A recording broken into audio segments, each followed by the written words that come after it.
Hey everybody, it's the Gaming Optimist here. Haven't reviewed a video in a fat ass minute, but I've been really wanting to get back to doing that because I love making these videos. And today's topic of discussion is Ratchet and Clank Future Tools of Destruction. The sixth in the series of the Ratchet and Clank series, the first in the Future trilogy. Um, and this one came out when this one 2007. So what was that, like a year? Like a year after PS3 came out? I think because I think it came out 2006. Yep. So it's a year after it came out. That's crazy. Um, People were really like clamoring for this shit. I remember me and my brother weren't.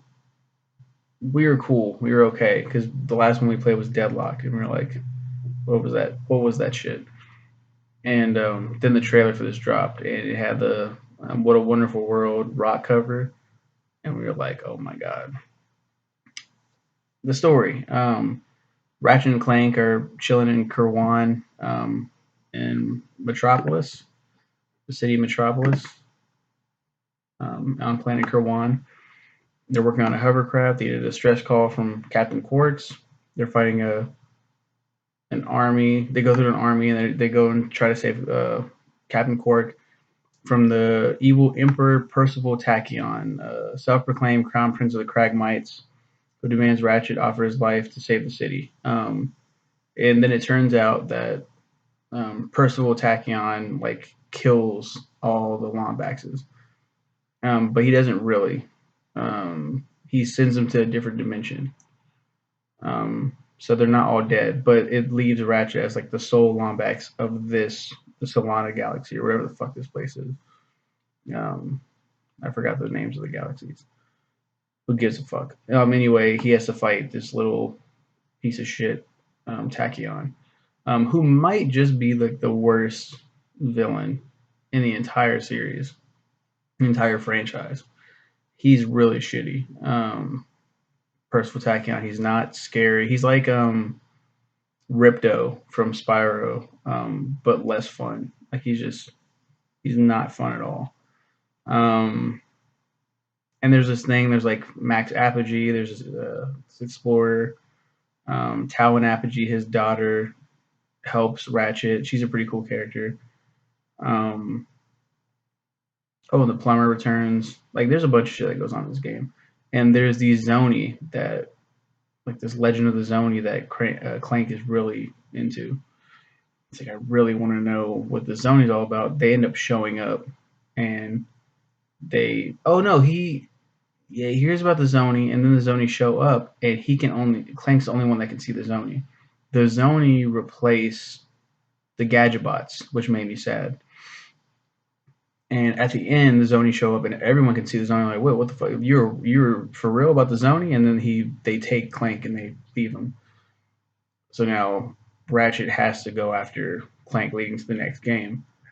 Um, really cool shit goes on within this game, but the story overall is pretty fucking weak. Like it's just like I said, shitty villain. I don't hate it. You know, it's Ratchet and Clank. It's still you collect bolts, you got the weapon upgrades.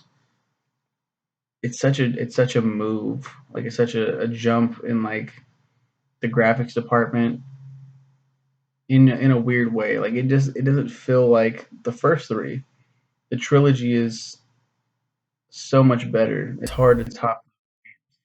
The PSP uh, version was like the dumbed down graphics wise, but still really fun. This was like that, like a jump up in graphics and still fun. It's just the story and the villain. What else? What else happened in this one? There were some cool moments. It had its little moments in there. Um, but yeah, I mean that's basically it. Ratchet and Clank Future Tools of Destruction in a nutshell. I think I was too hyped. Is the problem? If I had played it when it first came out, I probably would have had more of that nostalgia, that little nostalgia coating, to make it go down easier, easier to digest. But it was just like, okay, like this is what I've been waiting for forever. I don't know, man. I don't know if this is it. Um, it's really hard to get into something like that. Like when you're so used to the series and you're so used to like seeing the direction it went into, and then seeing a new one and being like, I see where they're going with it, but if this is the future, come on now, like we have to do better than this. Um, I guess it's better than Doctor Nefarious, like redoing that villain because he does like to show up from time to time, like again and again. But it's one of the ones that they really rely on. He's one of the villains that they really need to reuse over and over again for some fucking reason. But man, Tachyon is so he's tacky. He's annoying as shit. Like I said, pumped for this one, but fell kind of short of expectations. Bucking window, blinding everybody. But that's it. It's Ratchet and Clank Future Tools of Destruction. Tell me, guys. Tell me what you guys think of the games, series, life in general. That's it. Yeah, stay safe out there. Bye, everybody.